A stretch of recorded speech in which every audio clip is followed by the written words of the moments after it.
Good morning, you're watching Doordarshan News and this is the news for hearing impaired. I am Nancy Kohli and with me is Meera. And now the news in detail. The King of Jordan, Abdullah II bin Al Hussein, reached New Delhi yesterday on a 3-day visit, and breaking all protocol, Prime Minister Modi received the Jordan King at Delhi airport. During his visit, the Jordan King will participate in a CEO roundtable conference followed by India-Jordan Business Forum in New Delhi today. King Abdullah will also deliver a special address on the Islamic heritage and promoting understanding and hold a meeting with the External Affairs Minister Sushma Swaraj in the capital.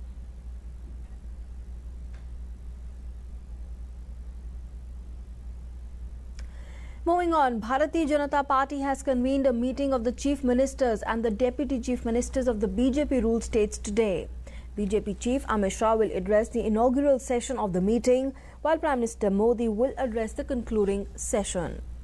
Organizational preparation, the review of important schemes launched by the centre, simultaneous elections across the country, providing health insurance cover to around 10 crore families, and preparation for the Lok Sabha elections are some of the agenda expected to be discussed during the day-long meeting. Since the assembly elections in Rajasthan, Chhattisgarh and Madhya Pradesh will be held later this year, the meeting will also have a special discussions on these states. Prime Minister Modi said that his government is working to change the fate of the country by changing the fortune of its villages and farmers. Addressing farmers' rally in Karnataka, Prime Minister Modi said the plans of his government are focused on the farmers' welfare and agricultural growth. He further said the NDA government has increased the minimum support price of crops by 1.5 times in 48 months of its rule to benefit farmers. He said the government is heading towards doubling MSP in 5 years. Prime Minister Modi lashed out at Karnataka government for its alleged failure to utilize funds allocated by the central government. In a blistering attack on the Siddaramaiah government, Prime Minister Modi dubbed it as a Seedha Rupaiya Sarkar, which should not be allowed to continue even for a minute. And taking the India-Korean friendship to another level, Prime Minister Modi in the second India-Korea Business Summit listed out the opportunities that both the countries can benefit from. Pitching for foreign investments, Prime Minister Modi said the relations between India and South Korea dates back to centuries and have so much in common, from Buddha to Bollywood.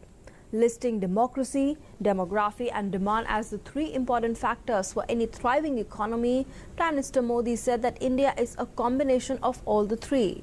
Stating that the government is on a deregulation and delicensing drive, Prime Minister Modi said digital revolution has changed the face of the country. And high voter turnout was recorded in the states of Meghalaya and Nagaland as the states went to polls on Tuesday. In Meghalaya, voting took place on 59 seats, where 18,42,000 voters sealed the fate of 370 candidates in the electronic voting machines. The state saw 67% polling. And like Meghalaya, Nagaland also saw polling on 59 assembly seats, where 11,91,000 voters logged the fate of 195 candidates in electronic voting machines. The state overall registered polling figure of 75% compared to the 90% figure that was registered in the last assembly elections contest. The counting of votes in both the states will be held on Saturday along with Tripura. And National Science Day is being observed today. The theme of this year's National Science Day is Science and Technology for a Sustainable Future. The day is celebrated to commemorate the discovery of the Raman effect by Professor C.V. Raman in February 1928. After 2 years in 1930, he got the Nobel Prize for this remarkable discovery, and this was the first Nobel Prize for India in the field of science.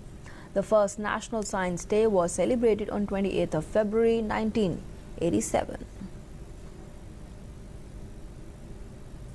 And with that, it's a wrap on this edition of the news. Thanks for being with us.